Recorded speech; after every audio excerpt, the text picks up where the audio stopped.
935，蕭生坐鎮，陪你遊走古今時事，道盡文史哲理。風也蕭蕭，現在開始。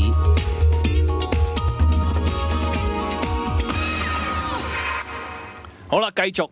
風也蕭蕭，今晚咧，蕭生係抱恙，仲喺醫院嗰度呢個留醫緊。咁啊，我諗咧最快可能都要禮拜3、禮拜4先至可以出院。咁所以咧，今晚啦、星期一晚啦、星期3晚啦嘅風也蕭蕭咧，都應該有個特別安排嘅。咁今晚咧就係風也通識，風也通宵，通宵我哋傾通宵啊！而家真係傾呢個通識。咁啊，頭先於飛一見到我就話，你有冇聽啊？蕭生喺早朝天下星期3講通識啊，咁樣。係啊。其實蕭生就冇深入去講呢份卷嘅，佢係講即係佢一向對通識嘅理解。其實我一直咧對通識咧都唔係好掌握㗎。究竟點樣係使唔使讀啊？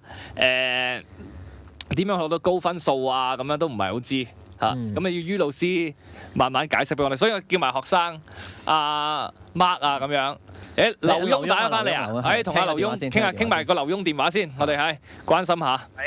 喂，劉主席。喂，你好。劉墉，我哋頭先同毓民做咗電話訪問咧。係，我知啊，我聽咗一下。你又聽咗啦？收得好唔好啊？台灣。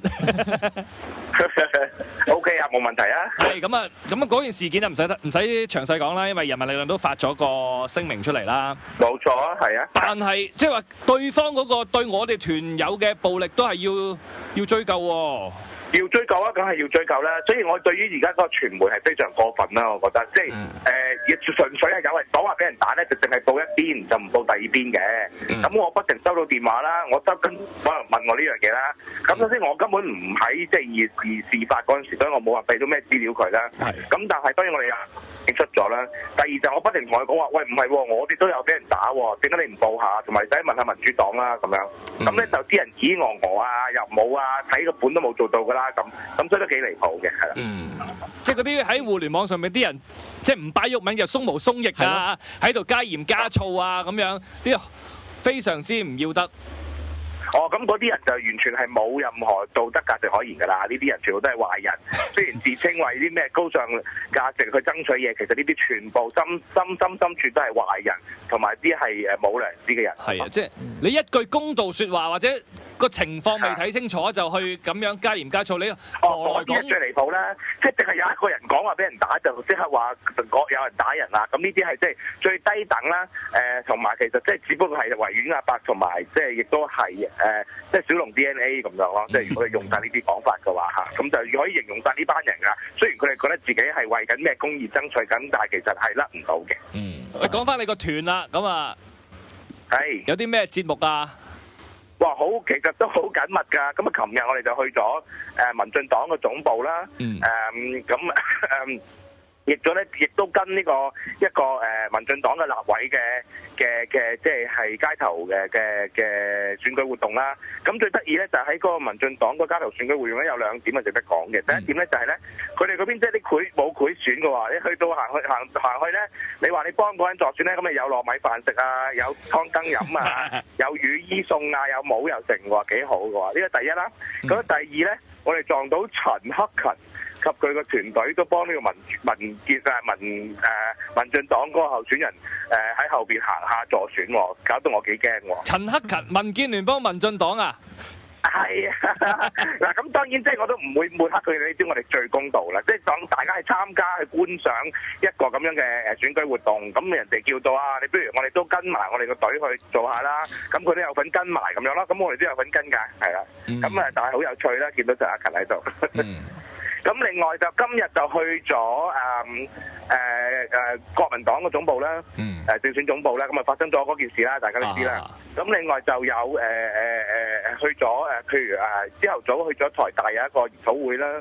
咁晏晝亦都去咗呢個行政院嘅陸委會啦，咁啊同陸委會嗰個秘書咧就有啲交流咁樣，講下啲港澳啊同台灣交流嘅情況咁樣咯。咁幾緊密嘅。咁而家其實應該我哋嘅團友就去咗呢個凱達格蘭大道嗰度睇呢個競選晚會，不過我自己就冇去到啦，因為攰得滯。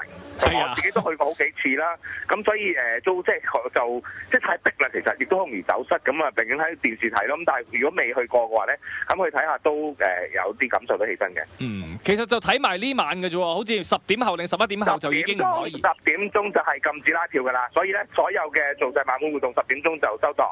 係啦，咁另外值得講咧就係嗰個選情啦嚇。選情我覺得大家都係睇電視睇即係街頭睇到啲片段都好難判斷係嘛？嗱我啱係啦，因為我哋又拜訪咗唔同嘅地方，咁亦都有啲可能係比較知道內情嘅人亦都有討論過啦喺嗰啲會議嗰度。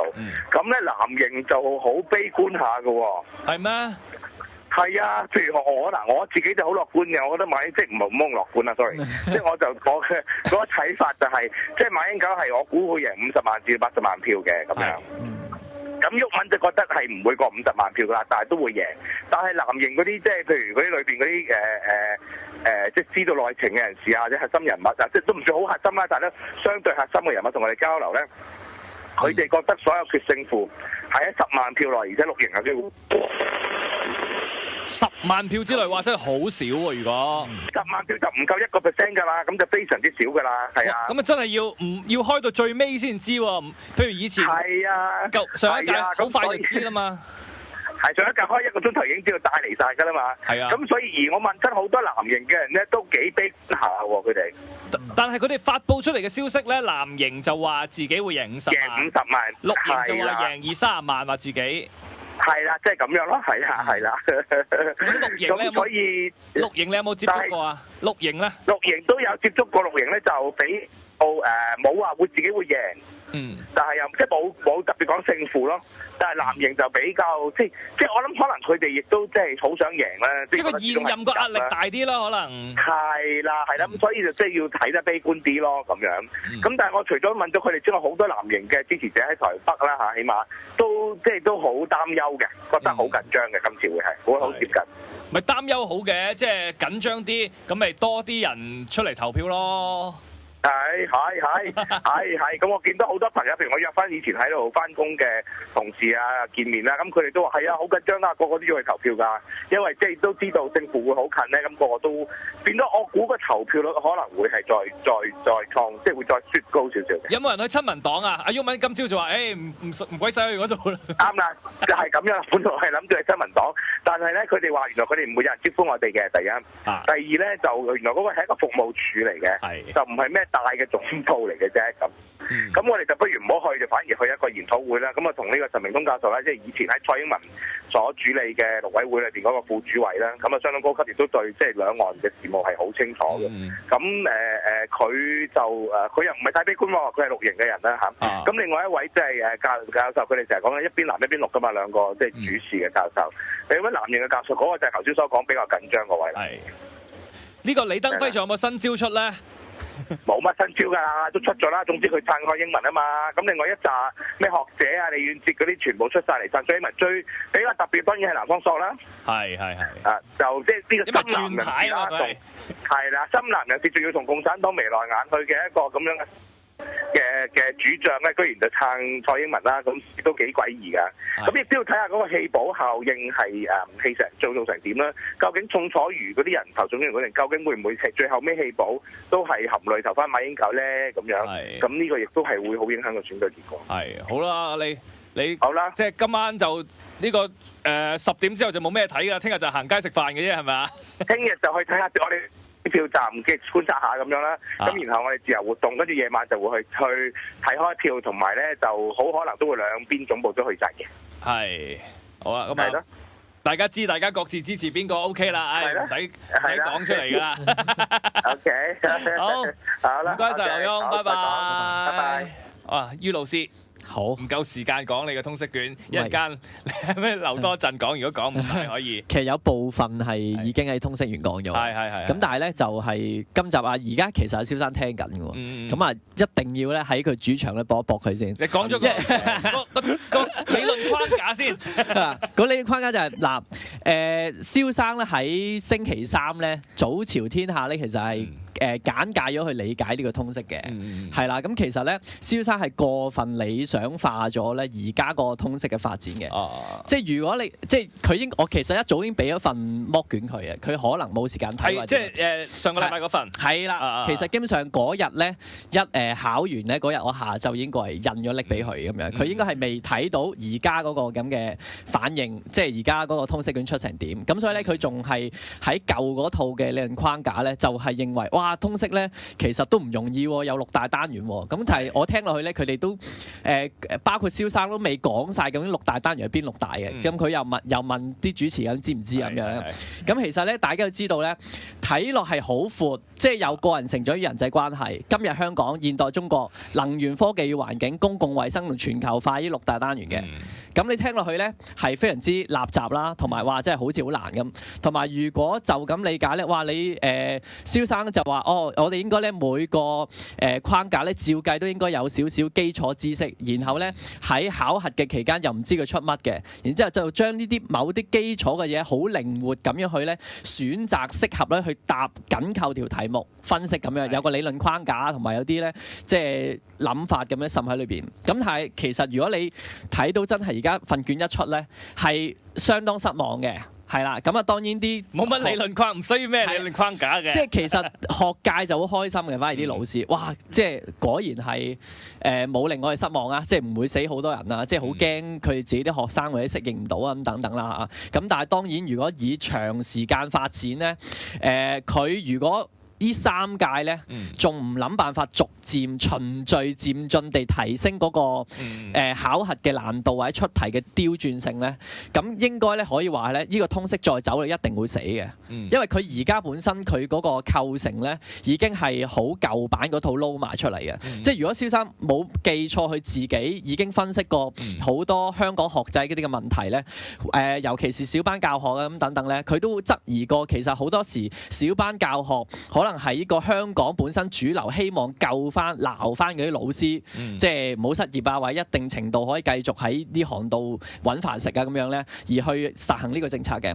咁基本上咧，通識教呢科咧，亦都係有相類似嘅方向嘅，都係有呢種背後嘅價值思維，就係撈住翻，即係整一科出嚟，要賣靚香港教育嘅前程，係嘛？迎合呢個全球化趨勢，加埋呢個香港6大產業嗰啲知識型經濟發展。然之後咧，整一科新高中通識出嚟，就主張話好靈活啊，好批判咁樣。但係其實咧，佢背後咧就話舊嗰套老師咧，就其實有好多時而家已經係可以兼教埋啊，或者係喺而家嗰個咁嘅新高中通識嘅潮流咧，又可以保留翻落嚟嘅。其實所以你見到佢整個出卷嘅趨勢咧，都可以有唔少思維係遷就翻批老師係會教得到嘅。我覺得而家就係皆大歡喜嘅，無論係出卷或者設計課程嗰個。教嗰個同埋考嗰個學生啦，都覺得咧OK 喎，即係自我感覺良好喎。即係如果真係嗰種卷係好難，莫衷一是無所適從嘅，咁就三輸啦。即係學生又即係怨聲載道，老師又教咗等於冇教。我而家都好擔心嗰啲所謂通識補習天王咧，嗰啲李燦榮啊嗰啲咧，究竟你哋過去嘅日子教咗嗰扎嘢，即係嗰啲 skill 啊，嗰啲武功啊。究竟對於有練你套功去答同冇練你套功去答呢份卷嘅人，嗰個分野大唔大咧？但係我自己我就冇一路都，我雖然曾經諗過考翻個通識牌啫，去做通識老師嘅，即係，但係而家睇翻呢份卷就我就覺得都幾 common sense 下喎，比 common sense 更 common sense 啫。咁花咗幾年又讀補習天王啊嗰啲，究竟？係即係啲招數用咗幾多咧？係啦，究竟用唔用到咧？我見到份通識卷咧，我就覺得，咦，又似閱讀理解啦。其實即係好似pedagogical skill， 我又覺得又似喎，即係啲 table 啊、啲 figure 啊，跟住你綜合翻啫。有啲學生唔知道06年嗰啲學生有咩問題啊？咁樣即係我點知啊？我邊有咁多knowledge、咁多知識啊？咁原來就係要喺啲數字嗰度，你睇翻嗰啲人口比例啊，點樣去即係分析翻啊？咁我唔知呢啲。你哋平時老師有冇用唔同嘅 case 去教呢啲招數俾佢哋啦？譬如咧，如果你話份卷咧，佢今次出嗰啲數據咧，基本上係偏簡單嘅。